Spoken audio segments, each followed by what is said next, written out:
Hey everybody, it's Emily at ARG Schooling, and today I'm going to be bringing you a book review of the Arc of the Scythe series by Neal Shusterman.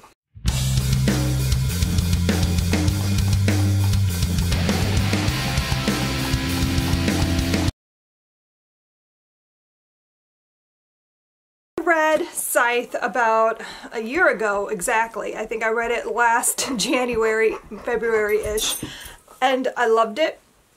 I loved it so much I put it in level 10 of Build Your Library curriculum because I thought it was such a cool concept and so interesting and it had so much to say. And then I pre-ordered Thunderhead and I read it aloud with my twins because they had already read Scythe and I thought we all needed to read this one together and talk it out as we read. And I'm so glad we did that because, oh, so much to talk about. So I'm just going to give a little synopsis of Scythe. Basically, what this story is it's a utopia. Neal Shusterman took this idea of like AI and how it's usually portrayed as evil and it's a bad thing for society if AI becomes too intelligent. Well, what if it's a good thing? So the concept in the story is that the cloud, basically, you know, the cloud that we put all our stuff into, well, the cloud becomes so smart that it becomes sentient and it becomes the Thunderhead. And the Thunderhead is this all-knowing, fixes all the problems in the world. There's no more hunger, there's no more disease, there's no more death. People are immortal. They can live forever. And you don't die. So, like, what happens to people when they don't die? They just exist.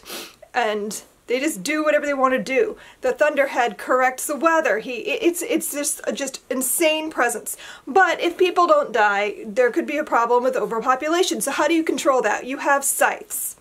A scythe is a person who is in charge of killing other people, or what they call gleaning.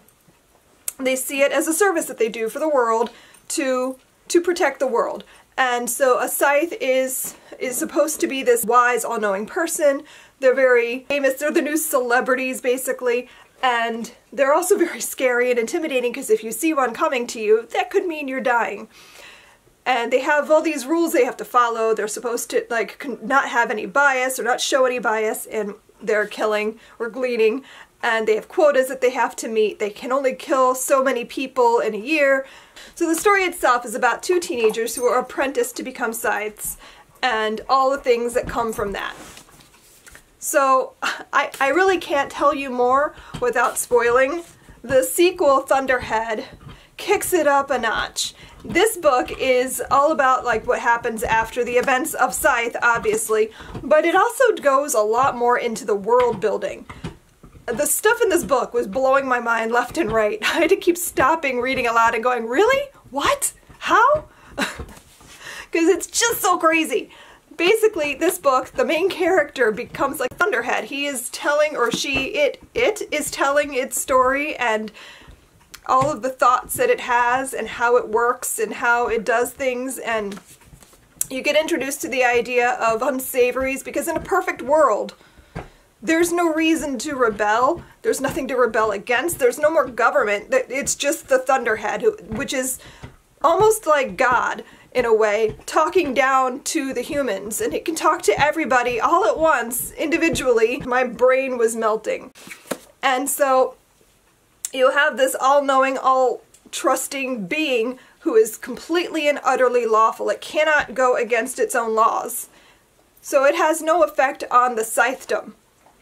It can't do anything about that. The scythedom rules itself, which is a problem because when people rule themselves, that leads to issues happening. And the Thunderhead knows this. It sees the problems that are coming out of the scythedom ruling itself. It knows what bad crap is coming to the people if they don't fix it, but it can't fix it. It has to just step back and let it happen. These books are fantastic. They bring up so much interesting discussion, like what happens in a perfect world? If it's really perfect, like what is art? Like there's even mentions in the book, like they don't know how to make art anymore because they can't. They don't have the emotional response anymore to the things that people have now. They have these nanites in their bodies that control their emotions so people don't get depressed anymore.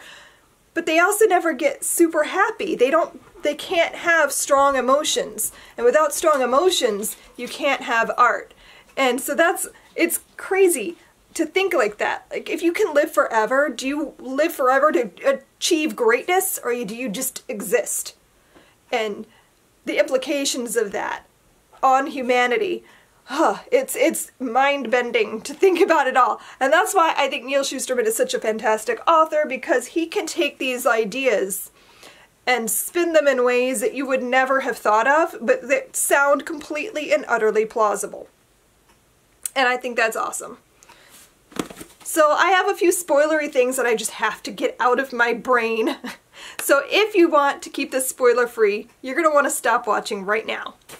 When I put the book up again, spoilers are going to be flying left and right. So ready, set, go. Okay, so if you're still here, then I'm assuming you've read the book. Let's discuss. Where is this going? The whole time we were reading this, we kept, at the beginning, we were like, I wonder what's going to happen next. I wonder where this is going. And we would start to like think up what we think might happen. And we were completely wrong and nowhere near. First thing we thought was that Constantine is the one trying to kill Scythe's Curie and Anastasia. I was convinced that Scythe Constantine was up to no good, that he was gonna somehow be in on the situation, and he was not. Like, that is so not what was happening in the slightest. Another thing we were discussing, because if you've read Unwind, you have an idea of how the Unwind system works, where their organs and body parts are all used to transplant so that they could eliminate problems like diseases. There's no heart disease. There's no problems like that in the Unwind series, because they have all these teenager organs that they can just replace things with. So as we're reading and we're talking about Goddard being saved, he only had his head, they transposed it, or implanted it onto Tiger's body, and I'm like, is this the same technology from Unwind? Is that the same universe? Is Unwind the mortal age that they kept referring to, like when the world was in chaos and then the Thunderhead came in and fixed it? Was that chaos the Unwind society where people were killing their children for body parts? Like, that's where my brain went immediately. So I wonder if that's what Neal Shusterman was intending, or if that's just something that, like, I connected out of nowhere. I don't know. It sounds like it makes sense to me, though. I would put those worlds together in the same universe. So where is this going, though? I need to know. I need to know. The next book is called The Toll. As of now, I don't know if that's going to change, but when I looked it up on Goodreads, it was titled The Toll, which is just the toll. Is it something to do with the resonance that they hear at the end when the Thunderhead screams and the Tonists believe that that was their god? Or is this something to do with Grayson Tolliver, because he's the new, like, Jesus of the series, because he's the only one that can speak to the Thunderhead? I don't know. I don't know. I don't know where this is going at all, and I kind of love that, because I love when an author can surprise me like this. I haven't been this surprised by a book in I don't even know how long, and it makes me so happy. I want to read all the Neal Shusterman. I love the idea of these sides and how the New Order is all like, they're sociopaths, they're psychopaths. They are the people in our society now that would be serial killers or murderers of some sort, or criminals. They're beyond unsavory. Unsavories are just rebellious people that need a way to rebel and make themselves feel better. These New Order sides somehow found a way into this system where they could, like, live out all their dark fantasies by murdering people.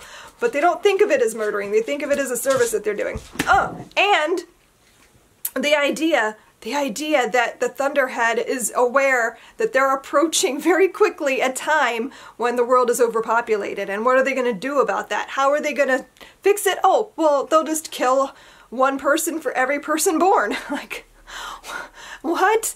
That's insane. Like, I don't know how to wrap my brain around that. And I'm going to leave it there, because I could talk for hours. So I would love to hear if you've read these books. Talk to me down below in the comments. I would love to chat with you about it. I hope you pick them up. I hope you read all the Neal Shusterman. His books are amazing. I'm on a mission. We're gonna read them all.